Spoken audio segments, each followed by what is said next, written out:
Also, these chairs, I think these chairs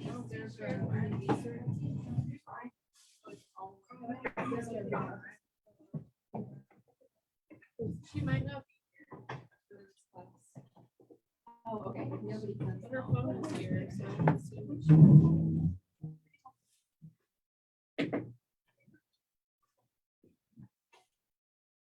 Ariel, how much do we owe you for the wedding gift? Oh, I thought it was 820 or 859. No, it was like. Let me see. I think she ordered like a like I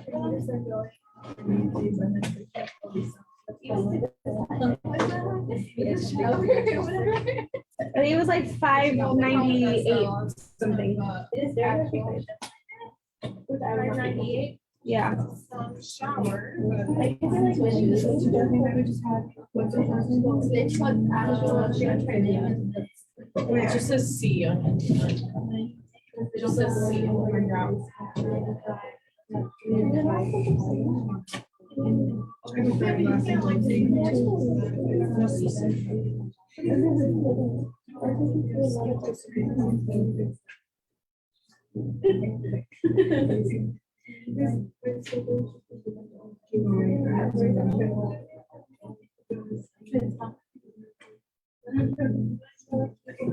Oh, yeah.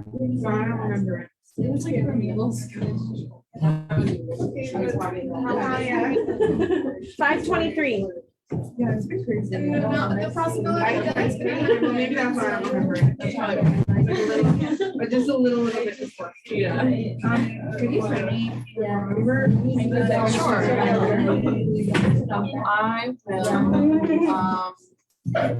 Can I share contact?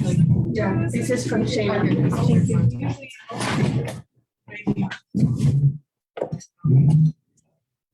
Hello, everybody.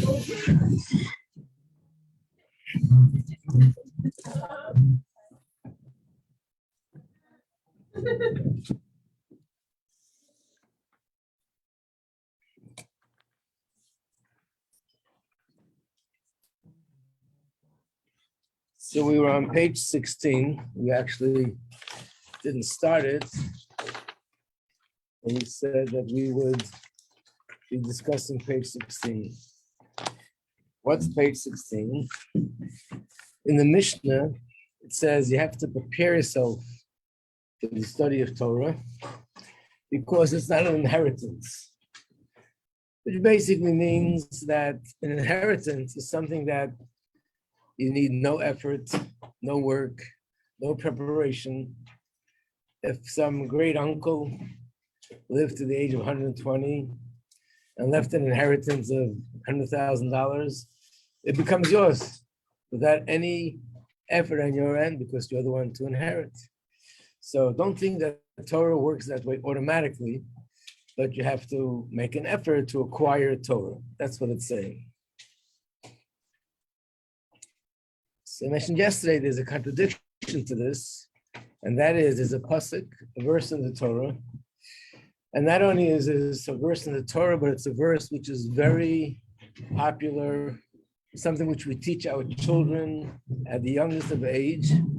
In fact, it says in Gemara that once a child begins to speak, the first thing the parents should teach them is this verse, which is Torah Tziva Lanu Moshe, Morasha Kilas Yaakov. It's number 3 on the page.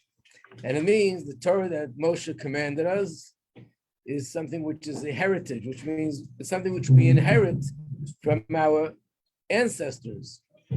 So how does this go together?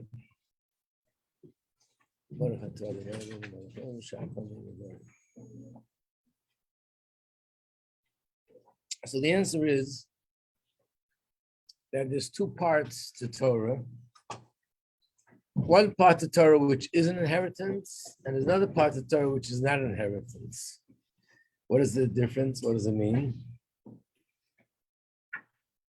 It means that in essence, every Yid, every Jew, is connected to Torah, regardless of whether they're studying it or not studying it, regardless if they have the knowledge or don't have the knowledge, no matter what, no matter what, they're still connected to Torah. Just to illustrate this with a story, that there was once this is in the times of the previous Rebbe, a shliach, who was sent to Chicago to go there and speak to people about improving Yiddishkeit for themselves, for their children, what could be done. These were the days before there weren't that many shluchim out there. And the rabbi, the community, helped this person go around and meet people. He introduced him to different people in the community.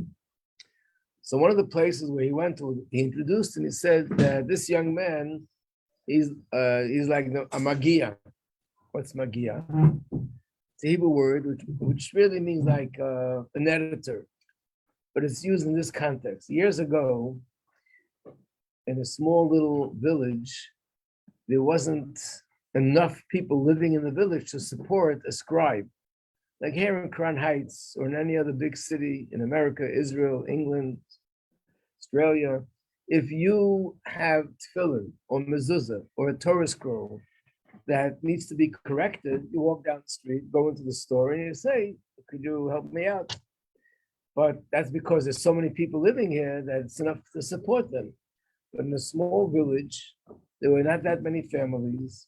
How often does it happen that the tefillin or the mezuzah or the Torah scroll needs to be corrected? So there's not enough for a scribe to make a living. So they used to live in the big cities. What did these people do? There were two options. One option was you had to pick yourself up, travel to the big city, and bring whatever you have to them, and then come again to pick it up. The other option was they were traveling scribes.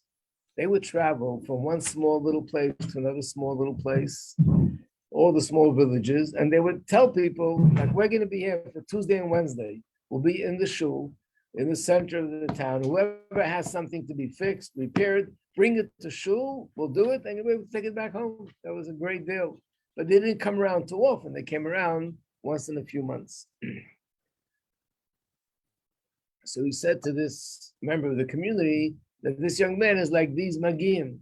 And he said like this, every Jew has a Torah in his heart. But sometimes a letter either gets scratched, the ink gets scratched off, the ink fades away, and therefore you have to correct it. So they're the ones who are traveling to correct the Torah scroll in the hearts of every Jew. That was the analogy he used. When he came back to New York, and he was supposed to give a report to the previous Rebbe of his trip, because he liked the way he presented it, he included this analogy. And the previous Rebbe said, the analogy is a nice analogy, but it's not accurate. Why is it accurate? Because of the Torah scroll that's in the heart of every Jew, nothing could be erased, nothing could be scratched off. The right analogy would be like a diamond that has letters engraved in the diamond. It can't fall off, it can't be scratched off, but you can have dust collecting that covers it. And you have to remove the dust, and then everything is there. So that's the point, that the connection a Yid has to Torah is eternal. It comes naturally, and it's forever, and there's nothing in the world that can ever get us disconnected. So that's what it means. It's a heritage. On the other hand, how much will I benefit consciously from my Torah study? That depends how much I'll invest. As much as I'll invest, and I'll make an effort, and I'll study, and I'll really work on it, I'll be able to benefit. And if not, it's not like other things where you can just, it just falls on your laps. These are things we have to work for. So there's a famous quote, very famous quote, In fact, the two of them, number one on the page and number two on the page, both are quotes. The Rebbe made a request that children should learn these quotes by heart because they're so fundamental. One is Torah, Tziv Alanu Moshe Rosh Kilos Yaakov. The other one is the one on top, which goes like this. If I worked hard, if someone says, I worked hard, but I didn't find, meaning I didn't achieve what I wanted to, don't believe him. If someone says, I didn't work hard and I achieved, don't believe him either. If someone says, I worked hard and I found it and I achieved, then you could believe him. Which means to really achieve in Torah study, to really achieve properly, can only come through, in a sense, through hard work. And it's not something that just falls into your laps. And that's what the Mishnah is saying. One has to prepare themselves to really succeed in Torah study.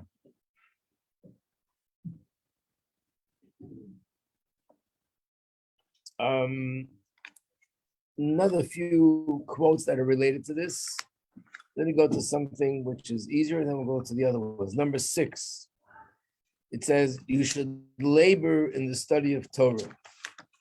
In other words, there's a pasuk in the Chumash where it says that you should study Torah, but it says it so many times, Torah doesn't repeat itself. So every time there's such an expression, the Gemara teaches us that it's adding something. And one of those places says what it's adding is not just study Torah, but should labor, meaning work hard in Torah study. Now, what's the difference between working hard and not working hard? So there's two ways to explain it. One is a very technical way, and the other is a little bit deeper. Technically, you probably are aware, I'm not sure if I got the right numbers, but I remember reading that scientists say that the capacity of our brain, every person's brain, for the most part, is way, way beyond what we really experience. And they say we use about 5% of our brain cells. So what's the other 95% doing? Sleeping. Dormant. When you snooze, you lose. You don't use the other 95%. So 5% of the brain cells, imagine how much more we have intellectual capacity. What does it depend on? If I'm using, what determines if I use more or less? The answer is how much effort I make. In other words, when a person works harder to understand something, they have to really make an effort. They're usually drawing out more depth of their intellectual energy. If they just study things superficially and relax and don't really work hard on it, then they're only using the superficial part of the brain. You follow me? Yeah. So therefore, that's one of the reasons why it's required to, when it comes to Torah study, to really invest myself, because we want that as much as possible and as much depth as possible, my brain should be invested in Torah study. And if I only study things superficially, I'm not really giving Hashem all I got. Yeah. What about for a Jew who invests absolutely nothing into Torah study and then dies and arrives at that in-between place, whatever that place is called, I'm now forgetting. What is the impact? What's the effect on the way that their transition to the next life is if they haven't even done a single mitzvah? Or maybe they did, but not on purpose. Maybe they were just like a decent person, but not because they were studying Torah. It's a very general question, impossible to answer. Why? Because there's so many other factors that come into play. Why weren't they studying? What was behind it? What other good things that they did, which could compensate for whatever was missing for Torah study? So there's a big picture that has to be taken in consideration. And it's hard to ask such a question. So what happens to this person? Depends. What happens to their soul? Right. There's so much more that is going on. In the beginning of the year when we were talking about Rosh Hashanah and about judgment and about tshuva, we mentioned something the Rambam writes, Maimonides writes. He says, people think that God has a scale, puts the good things on one side of the scale, the negative things on the other side of the scale, and weighs one against the other. But he says, no, it's not about quantity. Sometimes it could be one mitzvah that a person did that can outweigh tens of thousands of negative things. And sometimes you can do one negative thing that can outweigh tens of thousands of positive things. So there's a certain sort of quality to what I did.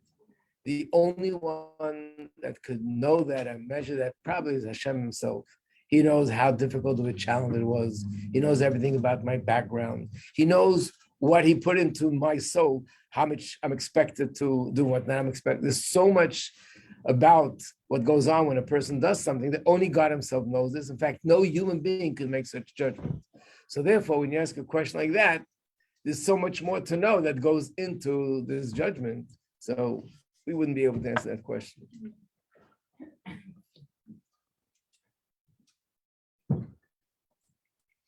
Like sometimes, let's say a person jumped into the water and saved someone else's life. It's a good deed, but that's a good deed that has so much value to it that it could cancel out a lot of negative things that were done, because it's not just a good deed, it's a good deed that you saved a person's life. Second of all, as a result of that, this person brought more people into the world. It's almost like endless what was accomplished through you saving their life, what you're able to do for them and for who knows all the consequences of you saving their life, what it is. So only Hashem can make that judgment, and we wouldn't know what to say. The deeper reason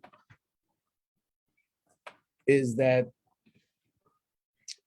maybe that's a little bit too complicated, but let me just mention it briefly. The deeper reason is that studying Torah is different than studying anything else which is academic, even though Torah is academic. The difference is Torah is just, everything else is intellect, logic, whether it's math, whether it's science, whether it's medicine, whether it's any other field of intellect.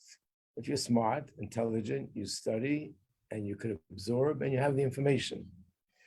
But Torah is studied not just because it's intellect, but because it's Hashem's intellect. In other words, God's presence is invested in the Torah. It's something holy. And we can consider the intellectual part of it almost like a capsule. When you take a capsule, the plastic is just something external. In the plastic, there's a powder, and that's what's really going to help you with whatever you need. So what's the plastic? It's just a container. The logic, the intellect, the academic part of Torah is only a container to a certain extent to something much deeper, which is the godly presence in the Torah. And therefore, the way to study Torah is different than the way we study any other wisdom. It requires a certain degree of being open for godliness. In the language of Chassidus, those of you that already came up to these terms, it means bittul. Even if you studied chapter 4 in Tanya, you should have had come across that term, bittul, which means a certain degree of me submitting myself to Hashem, opening myself up to Hashem. So when a person makes an effort, that's an expression of bittul. I'm giving something up to connect to Hashem. Any other thing that you study, it's not necessary. If you're not intelligent, you have to work hard. If you are intelligent, you don't have to work so hard. But with Torah, the working hard is an expression of me. I'm going out of my way, and I'm investing a deeper part of myself because I want to connect to Hashem. And that's how I make myself more of a vessel for godliness. So this also explains something in Gemara, which is on the surface, looks a little bit difficult to understand. And that's number 4 on the page, where it says the words of Torah, it's based on a pasuk, a verse, where it says, Adam ki yamus ba'oil, if a person, God forbid, dies in a tent. And the Gemara says it also has a deeper meaning. It implies a person who dies in the tent of Torah. What does that mean? A person can only acquire Torah by dying for it. Well, if you die for something, you don't have it. So it doesn't mean dying literally. It means figuratively. It means I'm ready to give up something of myself in order to absorb Torah. And that is the bittul. That's my submitting myself to Hashem. I recognize that Torah is godly, and I'm opening up myself to accept something from Hashem. In fact, this is considered one of the differences between Torah and everything else in the world, that everything else in the world you can acquire even without making such an effort. And Torah, in order to acquire Torah, which is the real genuine Torah, which is godliness, there must be a certain element and a certain degree of effort involved, because then it's me giving of myself towards Hashem. So when the Jews were in Egypt, well, this is something in the Chumash, much later, one of the places where they were complaining, they said, we still remember the food we had in Egypt, and we had all this food, chinam, means for free. And Rashi says, it doesn't mean for free, they didn't have to pay for it. Boy, did they pay for it. They worked like slaves. They were beaten, they were whipped. I'll get to you in a second. They paid for it. Why does it say it was for free? And Rashi says, free means free of mitzvahs. When we were in Egypt, we didn't have to observe all these mitzvahs. And we had all this wonderful food. So the Arizal says that the implication is things that come from Egypt, meaning not necessarily from a holy place, from an unholy place, these are things you can get without any true effort, without any true devotion, loyalty. It just can get it because it has no true content. But when you want to absorb something which is Torah or godliness, something has true content, then I have to invest something of myself. There is a story with the Arizal, who is one of the greatest, I would say, tzaddikim, of Kabbalists, mystical teachings come from him. Or Chassidus, everything in Chassidus is based on the teachings of the Arizal. So he once went to buy an esrog. And after he bought the esrog, he chose one, he gave the guy who was selling it, he gave him money. And the person says, no, I don't want to take any money from you. To me, it's such a privilege that you're buying an esrog. For me, that I don't need the money. This is the biggest reward that I can possibly get. And he quoted this quote. He said, Egypt, that's where you get things for free. If it's Kedusha, if it's something which is related to holiness, it's necessary to pay, which means it's necessary to give of myself. And then I make myself a vessel for godliness. Yes. So my question is like you have I understand what you're saying. Like if we look at us being here, we all gave up something to be here, but I don't really like the word give up because I feel like if you're explaining, let's say like you're talking about this topic to someone who's not learning Torah all day or not already observing Jew, it sounds like you have to give up your life to like live Judaism. And so I'm just wondering, I guess, what are some other is like that what it is? Or is there another like way that we could phrase it? It's almost more of like a positive manner of like, that doesn't sound like, oh, I gave up my job and I gave up, my whatever, going to bars and not eating kosher food, like for this, like, you know what I mean? That sounds more negative. So how do you like explain it in like a positive way? Excellent question. We just had a class on that in the other class. So we spoke about this was it this morning or yesterday? I don't remember. In fact, you find the word bittul a lot in Tanya, and in the English, they translate it as nullify yourself. When you think of nullify, what? Destroy myself? What am I supposed to do? So there is another word. We have to figure out how we fit it in context of the sentence, but there's another word for bittul. And really, the word for bittul means becoming one with something deeper and greater than myself. So there are times where we give up something, but it's not really giving up. It's really growing into something greater and higher. I don't know if you remember the time that you gave up your pacifier. Okay, good. You shouldn't remember all these terrible things that happened. You can't play with your doll anymore. It's not appropriate for such a big girl to play with a doll, to have a pacifier.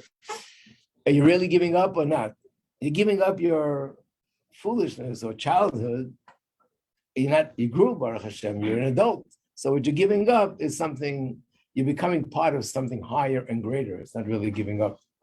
When we say bittul, it means really, in other words, a better word would be used, but it would mean becoming one with Hashem, with becoming one with something that's higher than self. So you're not giving up in the sense that I'm giving up my life. I'm giving up something which is insignificant for something which is so much more higher and significant. this is not a Jewish home class, but one of the issues with people today getting married is I don't want to give up my freedom, I can make my choices, when I go, where I go, what I do with my money. I don't want to be married to someone and have someone else have to decide. So is marriage giving up or is it not giving up? Is it a positive or is it negative? Well, it depends who you ask, I guess. But in reality, in truth, if it's the right way, you're actually becoming, you merge with another person. And as when you merge with another person, if it's done in the proper way, you now become much stronger than you are as a single individual. You're not giving up. And what you are giving up is giving up a certain weakness to become part of something higher. If you want to look at it that way. I don't know if that helps a little I like bit. it. I like Okay, that way better. good. You must have been listening to my class over there, right?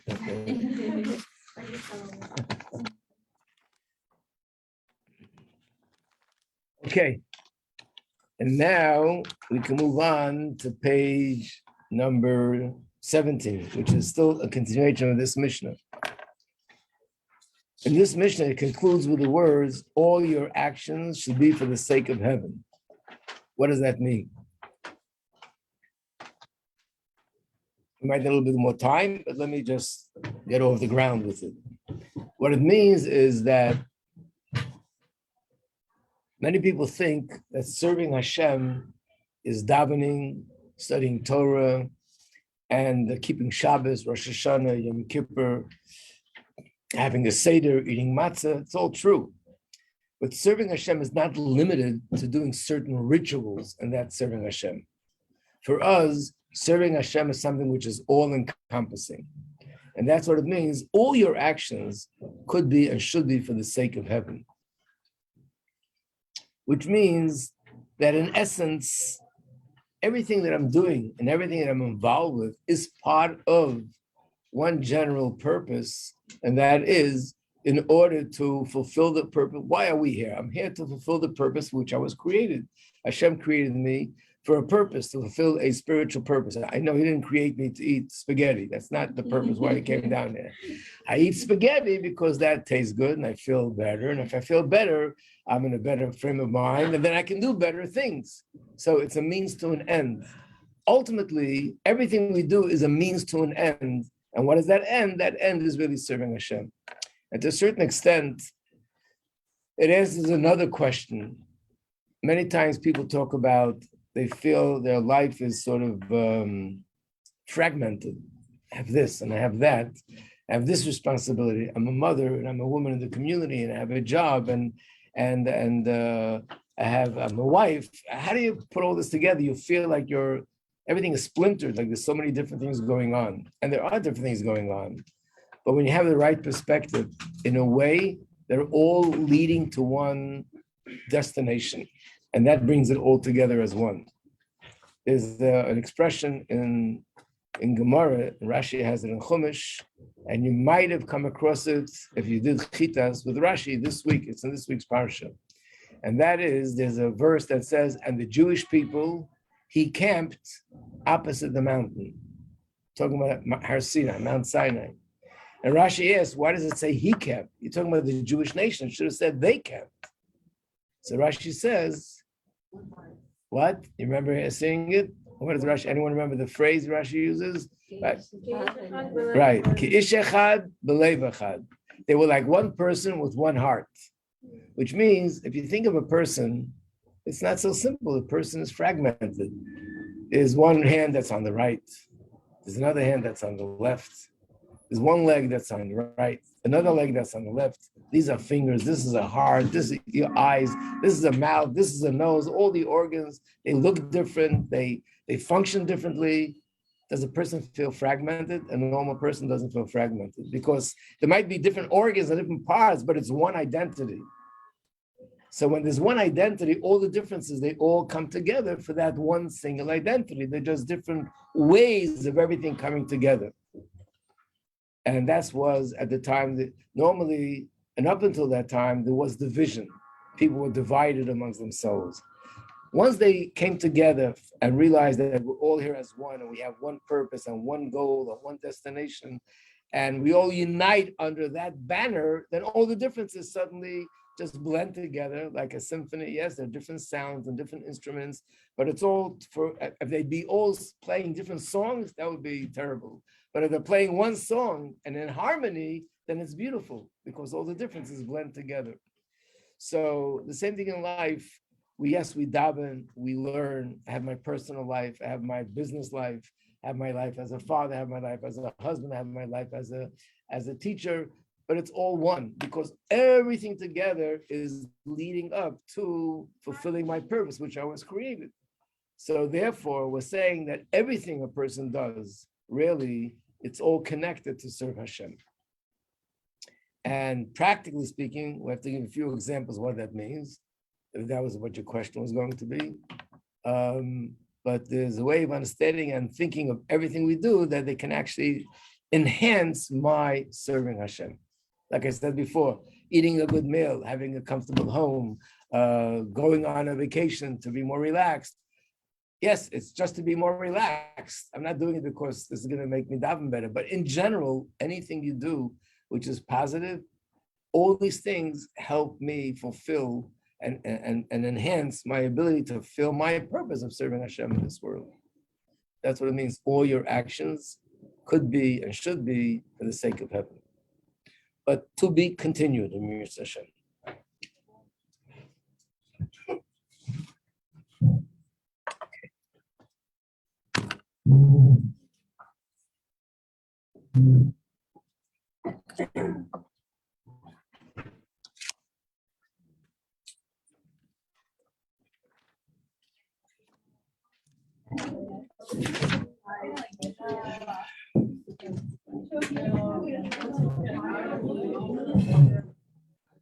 Sarah Abigail, you left? Sarah Abigail, you're still here? I have to give you something.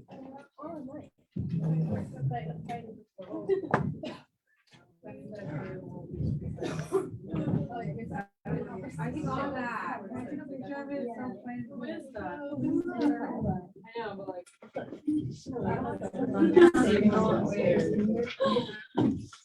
So I can see. Every time I find it, I heard you guys try. You gotta know when those. It's hard because I feel that. So I guess that you want to.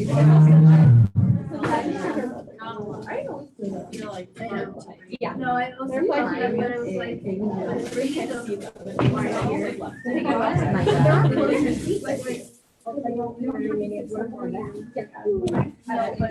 not like that. There's stuff you